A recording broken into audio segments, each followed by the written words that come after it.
In today's video, I'm going to be going over the exact strategy that I used when I first started dropshipping to start a store with only $150.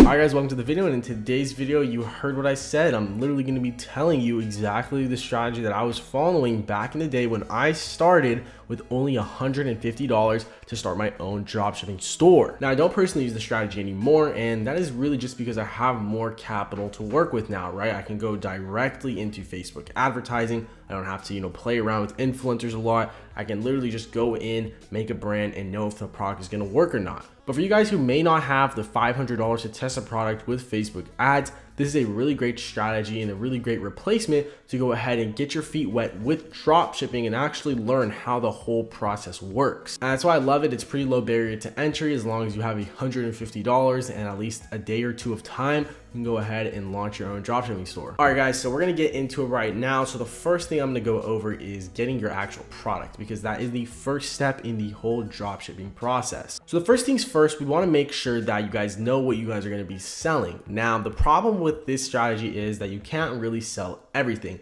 The reason for that is because we're going to be advertising with Instagram influencers and TikTok influencers. Honestly, any sort of influencer platform. So like TikTok, as I just said, Instagram, as I just said, you can even go, to Snapchat or YouTube. But we're going to be using influencers, and you want to make sure that whatever market, whatever niche you're entering, that there are influencers for that niche. So you want to make sure that, again, before you find a product, before you decide on something, that there is an influencer in that niche. And an easy way you guys can do this, so you'll go on your Instagram on your phone here, and you'll pretty much just go into the search bar. For example, if you wanted to use Instagram, you would just go onto your phone and then you would type in, for example, if the pages you wanted to go after were gym pages, right? You have a gym product, you'll just type in gym, and then you'll find gym pages like this one. Now, this gym page is just one gym page. You want to make sure that if it is Instagram, that they have a good engagement rate. So Gym Fuckery, we're going to look up this account and make sure that their engagement rate is over and at least 1.5%, because if their engagement rate is under 1.5%, the shout out honestly is just not going to be worth it for you to pay any sort of money, because that page again has a dead audience. That's what you have to watch out for on Instagram. So you want to go to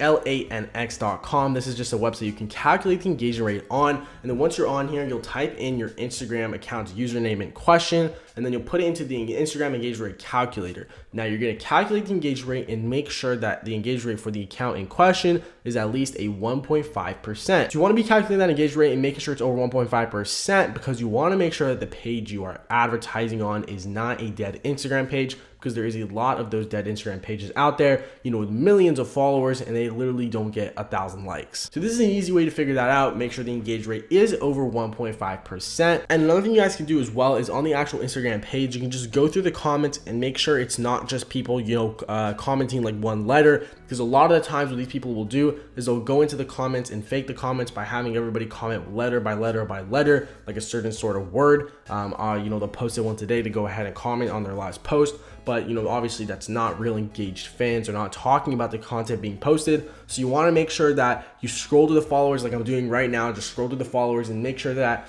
everybody is talking about the actual content on the page and the actual post that has been posted on the page that they're commenting about. So that's just an easy way to find out the engagement rate of a page. So now that you know that a page is good, you have to find a couple of more pages, because one Instagram page is not going to be enough for you to go out there and advertise on. You need a couple of pages, in different, or preferably in different, follower ranges and different price ranges that you can go ahead and test out on. You want the decision to be made, if whether or not to advertise a product just to be from one influencer page, because that page might just have been a bad page. So you want to find 2 to 3 more pages before you actually go on to the next step. So once you find that the page is a good page, it has a good engagement rate, you're going to go onto the page. You're just going to hit this little arrow right here, and it's going to pop down a couple of more accounts, like a whole little carousel of them. And you're just going to go ahead and find a couple of more, verify their engagement rates again on that website, and make sure that all those pages have a 1.5% as well. And then from there, you're going to write the good pages names down, and then you're just going to go ahead after and send them all a direct message. The direct message will look something like this. It'll just say, hey, what's going on, man? I'm looking to promote on your page. I'm just looking for how much your actual rates are for something like that. I'm looking to promote something on the feed, and I'm also looking to promote something on the story as well. and then they'll send you back a rate for how much it costs for them to post your actual post on their Instagram feed, and also how much it costs to post your actual post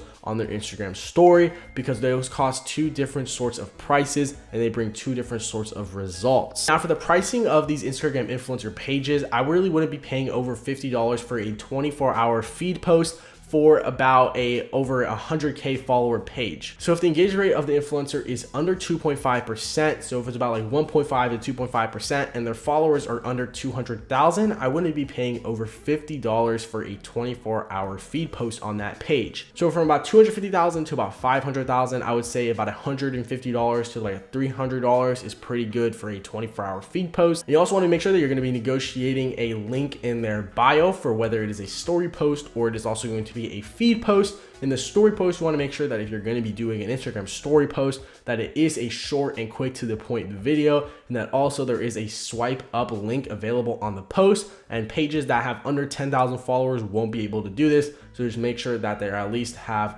10,000 followers. Now that we know the gym niche is good, we're going to go into AliExpress and try to find some products related to the gym niche. So again, you want to be finding your niche before you go into actually finding the products. So now you want to go ahead and try to find some products that are actually going to solve a problem for somebody that is interested in the gym. So, but you want to make sure that before you do that, there is those influencers there. But what you also could be doing to find products is just going out and using my regular product research method, which I'll leave a link to the video down below because I'm not going to explain it all right now. But essentially it is just finding products from AliExpress or another website and then going and selling it. This is just to, easily allow you to advertise with Instagram a lot easier, because you're not going out and finding a product that, may be useful, maybe, new, maybe eye-catching, and you actually go ahead and try to advertise on Instagram, and then there's no influencers to advertise it with. So using this strategy, you're able to go out there and you're able to find the pages before you find the products,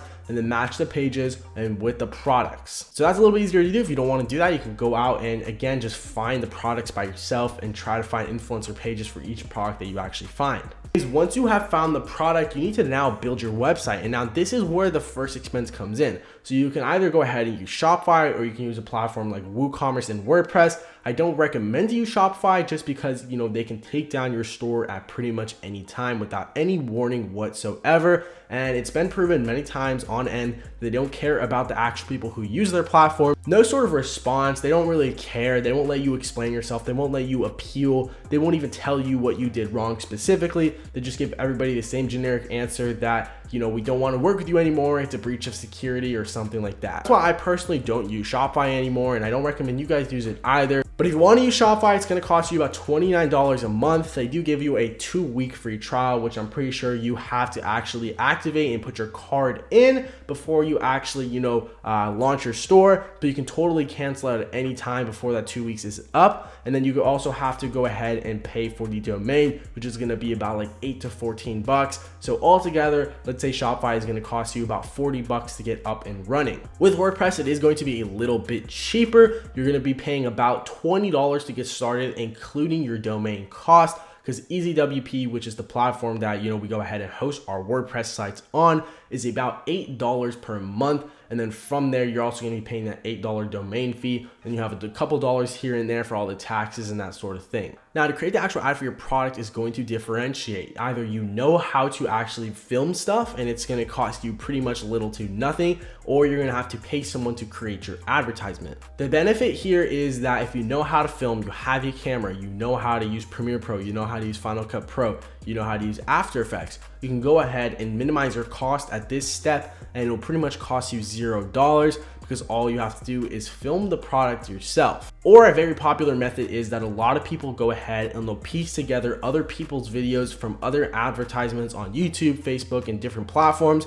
and they'll make their own little advertisement. Now, this is something that I personally won't recommend because it is literally stealing other people's videos. But if you have to do that in the beginning, then I guess you have to, and you can go ahead and take that route. For me personally, back then, and I still do this now, I used to create my own advertisements for a lot of the stores that I launched up, because I did have a camera back then. It's pretty much one of the same cameras that I'm still using right now. So I had that camera back then. I had the experience of, editing videos. I used to actually travel on the road with, rappers and artists and film them for their concerts. So I already knew how to do all that. All I had to do now was, switch it up. Instead of filming somebody else, I'm filming a product. So that's why that was easier for me to do. But if you guys don't know how to do that, you can totally pay service like Bands Off Ads or e-com videos, and they'll go out and create you a video for like 50, 60 bucks. Once you guys have that done, it is now time to hop into advertising your store. So as I mentioned earlier, we're gonna be using Instagram influencers for this strategy, because Instagram influencers are a very easy way to get up and running easily with no sort of investment at all. So now that you're advertising and once you get your sales, the only other cost that you're gonna have to pay for obviously is the actual product to send it to your customer.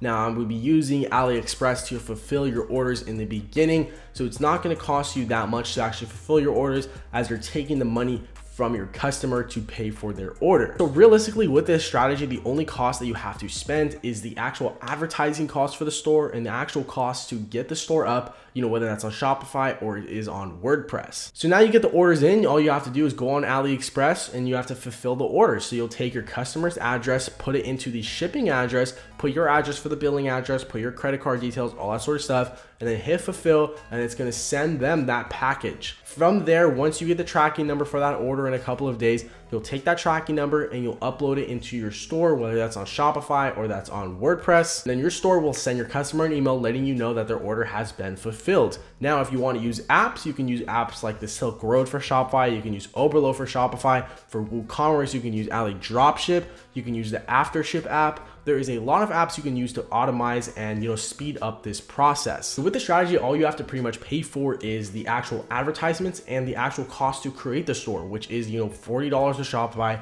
$20 with WordPress. So it is a pretty cheap, again, strategy to follow to start up a dropshipping store. You don't have to pay $500 for Facebook ads, but I would recommend that, as it is a lot more sustainable way to go forward and test products with. This is just for people who may not have a budget to start, may not, know too much about dropshipping. They just want to get the feel of it. So that's gonna be pretty much it for the video, guys. That is my exact strategy to start up your own dropshipping store with literally only $150. I mean, I was doing it back literally 2 years ago in November of 2017. So you guys can totally go ahead and do it now as well. Yep, that's gonna be it for the video, guys. I will see you guys in the next one. Peace out.